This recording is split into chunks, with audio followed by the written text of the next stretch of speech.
تورخم کې هیواد ته د بېلابېل ډوله درملو په غیر قانوني ډول واردولو مخنیوی وشو.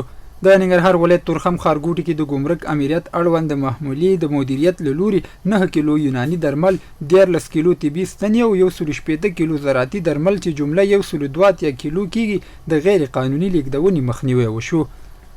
ننګرهار کې 250 کورنیو سره د څه 1.3 میلیون افغانیو نغدي مرسته وشوه.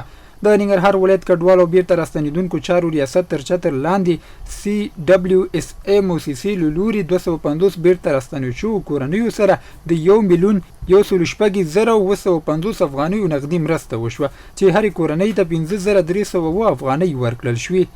د ننګرهار اقتصاد رئیس او د اکشن اید موسسې مسؤلینو د همغږۍ ناسته وکړه. په دې ناسته کې د اکشن اید موسسې مسؤلینو د ننګرهار اقتصاد رئیس ته په دې ولایت کې د خپلو فعالیتونو، روانو پروژو، راتلونکو پلانونو او ستونزو په اړه معلومات وړاندې کړل. په ننګرهار کې د ماشومانو د رواني روغتیا د ملاتړ لپاره ځانګړی ورکشاپ پیل شو. د ننګرهار ولایت د کار او ټولنیزو چارو ریاست د نړیوال روغتیايي هیئت موسسې په همکارۍ د ماشومانو د روان ساتنې په برخه کې د 3 ورځنی ورکشاپ پیل کړ. او د ننګرهار دوربابا ولسوالۍ کې 150 کورنیو سره د خوراکي توکو مرسته وشوه. دغه مرسته چې د خوړو نړیوال پروګرام له لوري برابره